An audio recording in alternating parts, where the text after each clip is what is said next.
Just trying to calm down from a hard day's work at school.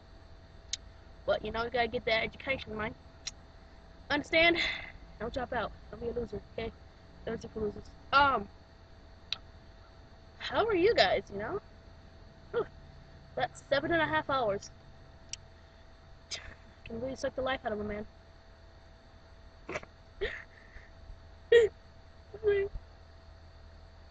Well, I know you guys are probably like, God, why is he talking about school?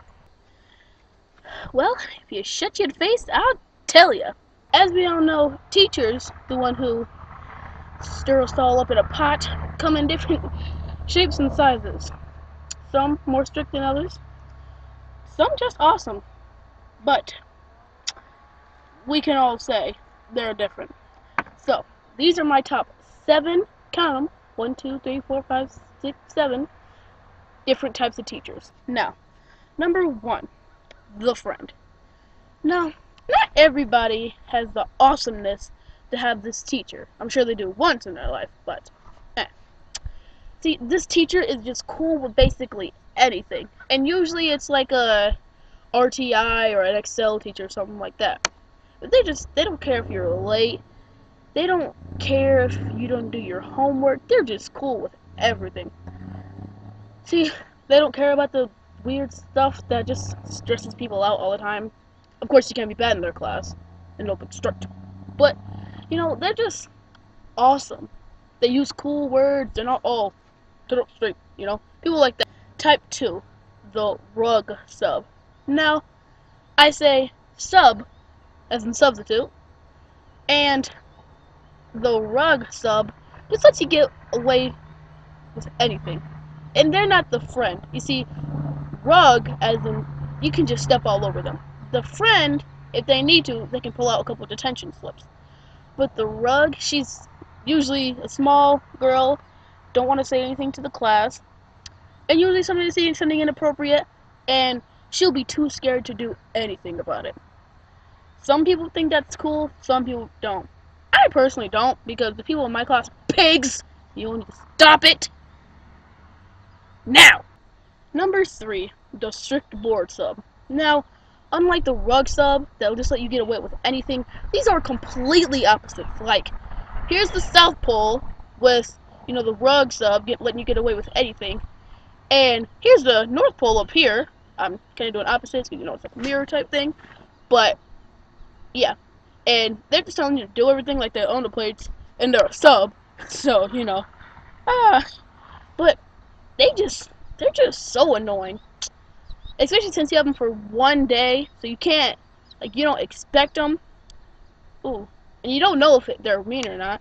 Usually when you come into the class, they'll have a nice face, and right when you open your book, they're just telling you to do stuff and not explaining it to you, and once you like ask a question or something like that, they'll give you dirty looks and just so rude. Like, calm yourself, bruh. Number 4, the paycheck. Now, this is the type of teacher, most people like him because he don't make them do anything, but he don't teach anything because all you are is a paycheck to him, and most of the time that's just fine with you. But you see, here's how you'll come into the class.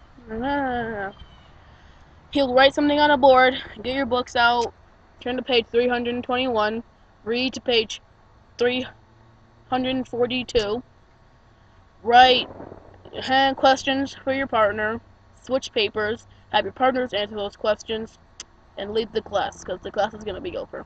Well, he does nothing. And if you have a question, he'll point to the board again, like you cannot read. Like, you know, yo. But, you see, I like that teacher, just because you can, like, sleep in his class and stuff like that. But other people who come to school to learn, whatever that means, don't find him appealing. Number 5, the story of my period. Now, don't be all like that. I don't mean that, you nasties. What I mean is, those are the type of teachers where if you ask one question in the beginning of class, they will turn it into a whole different life story. Hence, you know, story of my life, story of my, you know, period. Yeah. See, they turn into this whole entire life story that you didn't care about. Like, say if it's a math teacher, you ask them, hey, what's 2 plus 2? And at the end of the class time, you'll realize that that question turned into her trip to Afghanistan. And you're just like, what? Number 6, The Preacher. Now, this is kind of like the story of my period, but you didn't have to ask a question, and they'd be doing some other stuff, like way out of this world stuff. Like, no offense, have love to you, but I used to have this teacher. His name was Mr. Parnella, and when he got into this mode, right? So he would stand like this, and his motto would be, "It's not what you want to do, it's what you ought to do." He was a really cool teacher, but he would just talk.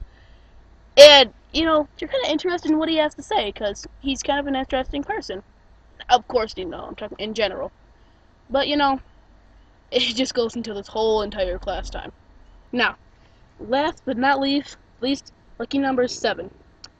This teacher, he just likes you for some reason. It's the my good side teacher. Now, it doesn't mean he's mean to all the other students.